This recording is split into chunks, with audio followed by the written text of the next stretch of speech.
Sumatera Selatan menyimpan banyak cerita yang hidup dalam tutur dan tulisan. Dari masa lalu, suara-suara itu terus hidup menjadi bagian dari identitas sebuah masyarakat. Ia diwariskan melalui dua cara, secara tulis dan tutur atau lisan. Sebagian kisah diabadikan dalam aksara di atas prasasti, lontar, dan lainnya. Sebagian yang lain hidup dalam ingatan, berpindah dari satu mulut ke mulut lain, dari satu generasi ke generasi berikutnya. Dari dua bentuk itulah lahir puisi, prosa, dan pertunjukan yang terus berkembang hingga hari ini. Puisi lama hadir dalam berbagai varian, seperti pantun, mantra, termina, syair, gurindam, seloka, talibun, dan lain-lain.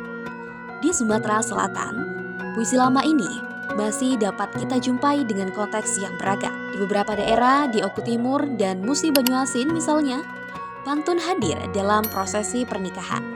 Terdapat tradisi serambe, pantun dengan menari dan diiringi musik. Pesan yang kope Nadia, asad meluruh laki lana. Serta tradisi berbalas pantun. Pantun-pantun itu diucapkan sebagai sambutan, nasihat, doa, bahkan sebagai cara mempertemukan dua keluarga dalam suasana terhormat, seperti lamaran atau pernikahan.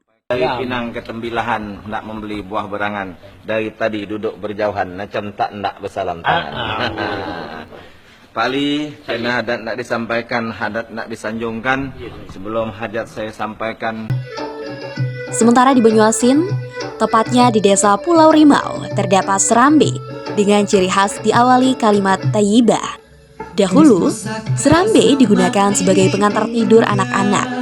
Seiring waktu, serambe beralih fungsi menjadi bagian dari upacara adat seperti pernikahan dan hitanan. Varian syair juga dapat kita jumpai di Palembang, seperti syair Burung Nuri, Siti Zubaidah, dan Abdul Muluk.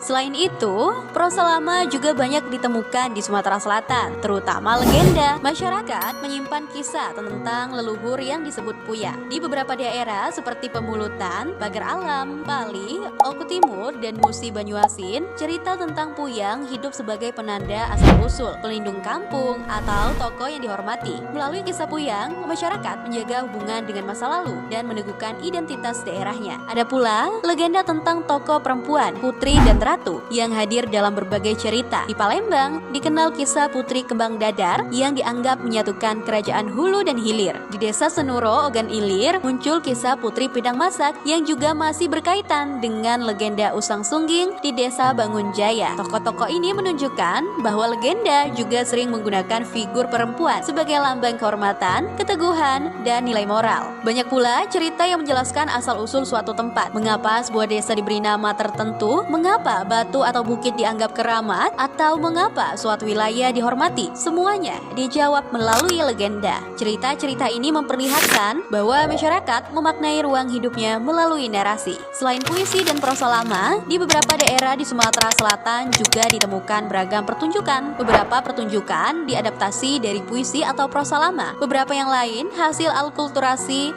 dari budaya lain. Di Pangkalan Balai terdapat legenda Puyang Munai, Putri Talibuali yang berkembang menjadi tari munai serupun untuk menyambut tamu. Di Palembang banyak dipentaskan Dul Muluk yang ceritanya dikembangkan dari syair Abdul Muluk karya Raja Ali Haji. Di Banyuasin, serambe juga dipentaskan untuk menimbang kepala kerbau dalam prosesi pernikahan atau khitanan. Di Oki, tepatnya di desa Tugumulyo, terdapat pegelaran wayang yang merupakan alkulturasi budaya Jawa dan Melayu. Agak kesini kau wong bagus, kau nak ku tegok malang kau.